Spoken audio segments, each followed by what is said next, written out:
Hey, what's up guys? In today's video, I'm gonna show you how to add awesome light leaks in DaVinci Resolve. Whether you're editing a wedding, music video, or YouTube vlog, these effects are gonna elevate your footage in minutes. I split this video up into 3 parts. First, I'm gonna show you how to add a simple light leak to your footage. So if you downloaded my free pack from the link below, search the internet, or if you have a subscription to assets like this, you're gonna have pre-rendered light leaks, and I'm gonna show you how to add them and even modify them a little bit. Then in section 2, I'm gonna show you how to add my light leak transition pack that I made for you, where I animated the perfect glow of light to cover the entire frame to create a smooth light leak transition over 2 clips to make your edits perfectly seamless. And if you stick around to the third part, I'm gonna walk you through how to create your own custom light leaks completely from scratch in DaVinci Resolve. For now, make sure to check the link in the description and download the free light leaks that I made for you, and let's dive in. So the first thing you want to do is import your light leaks into the media pool. Now, if you've downloaded my full pack, make sure you drag the entire folder over to the left side of the media pool, and it's going to keep the folder structure intact so you can find everything easy. Now go ahead and choose a light leak that you love, and on the timeline, place it on a track above your main video clip. Then open the inspector on the right-hand side, scroll all the way down the composite section, change the mode to screen, or add. Now you can see the light leak over your footage, and you can totally stop there if you want. But if you want to customize it a little bit, feel free to make some changes to make it perfect. So while you're still in the inspector, you can adjust the zoom, you can rotate it, you can reposition and angle the light leak effect for a completely new custom look. You can also change the hue for unlimited looks. So let's say that you love this particular animation, but you wish it was just a different color to match your footage better. Easy. So let's head over to the color page. You can adjust the hue slider or even just pull the color wheels around randomly to find the perfect color. If you want to be super fancy, you can go to the curves and use the hue versus hue or the hue versus sat to adjust the color of the light leak, giving you countless variations from the same clip. So now let's head back into the edit page, and you can lower the clip's opacity to tone down the effect if it's too strong. And that's it. So now let's add a light leak transition between 2 clips for a super cool flash transition. So put 2 clips that you want to transition between on the timeline, one after another. In my light leak transitions folder, just drag any of them down onto the track above the 2 clips. Now I've painstakingly gone through every one of these clips, and at exactly 10 seconds, I created a super bright glow that covers the entire screen for the perfect cut point. So all you got to do is select the light leak clip, move the playhead to exactly 10 seconds where you see the hotspot flash, and then make sure your clip is selected and press M. That'll add a marker at that frame. Now, if you make sure to keep the snapping on, you can easily drag the transition over so that the marker snaps right to the cut point. So now, you just got to decide how long you want that transition to last. In general, I'll almost go with 2 to 3 seconds every single time. So just drag the ends in so it lasts as long as you want. Now head back to the inspector and change the light leak to screen or add. And just as before, feel free to scale. You can rotate, adjust the hue in the color page, just like in step 1 to customize the transition look. With my pack, you have literally endless possibilities.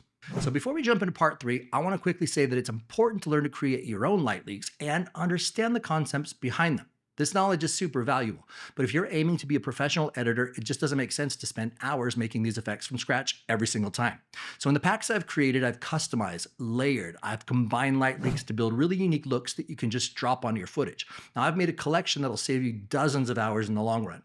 Every professional editor has a solid library of reusable effects and light leaks, film burns, overlays that saves them hours on every single project. They're worth every penny. Now I've made a massive pack of super high resolution 4K and HD light leaks for you to add if you want to support the channel. It's in the link below, and it's super affordable. It'll save you tons of time and make you more money faster. With that said, let's dive in now, and I'm going to show you how to create your own from scratch. So first, we're going to add a noise gradient. We want to head over to the effects tab, and in the section for generators, just search for noise gradient. Just drag that onto your timeline and then make it as long as you want it to be. Notice if I hit play, it's got some pre-built animation in it. So now we want to customize this gradient. So make sure that your noise gradient is selected, and then we're going to head over to the inspector at the top right and be sure to choose the generator tab. Now feel free to experiment with different gradient types, linear, there's radial, all of those different ones, and then create unique patterns. For now, I'm just going to stick with uni. Now, before we change any colors, let's click on the Controls tab and we're going to adjust the detail. Move the slider around and see how that affects the noise. We want to make it look like big blobs of light, so move it over to the left. Then we're going to adjust the contrast to get some separation, and finally, you can adjust the brightness. Now, after you make these changes, be sure to play it so you can see the animation so far. Now you can adjust the scale and angle to taste. And here's where it gets cool. The seethe and the seethe rate will dramatically change the animation look and speed, so play around with that until you find the look that you're going for. Now we can head back to the gradient tab and we can pick the perfect color. You have the option of 2 colors or a gradient. Personally, I always use the gradient, and then you can just click the triangle of the color you want to adjust and then choose the color you want. Remember, the black will always be invisible over your footage once you change the composite mode, so you may want to always leave this one part black. But once you change it to screen, it'll still be transparent, so that's totally up to you. Now, if you want to add a third or even a fourth color, just click along the color line to add one. Then change it to whatever color you want. If you're just creating this as an overlay right now in this project, you can also choose your colors and then bring down the alpha completely. Look as I put it over a clip and then I bring down the alpha and you can start to see through it. You can do this for any color, but I usually don't change the alpha and I just head back to the clip settings, scroll down to composite mode, and I choose add or screen like we did before in the last examples. I'm sure you can see now why it's good to know how to do this, but you'll also see the value of just purchasing pre-made packs. You could literally spend hours making these, and I have. So once you're satisfied with your custom leak, it's already ready to use. Just put it over your footage and it's good to go. But if you want to export it and use it later in another project, just make sure that there's nothing below it and then head to the export tab.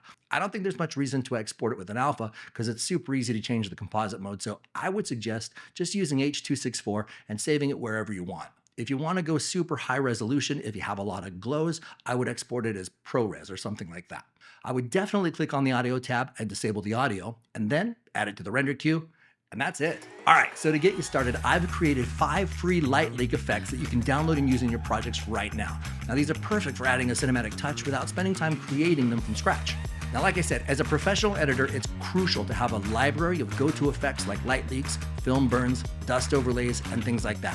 Having these at your fingertips saves time and ensures consistency across your projects. Whether you're working on a wedding film, a commercial, a well-organized collection can elevate your work and impress your clients. Definitely make sure you check back on the channel because I'm going to be showing you how to create all of these yourself, and I'm also going to have more free downloads as well as full packs if you want to help support the channel. So if you enjoyed this tutorial, don't forget to like, subscribe, and hit the icon bell for more filmmaking tips and tricks. And remember, having a collection of ready-to-use effects isn't just a convenience, it's a professional necessity. Keep creating awesome stuff, and I'll see you guys in the next one.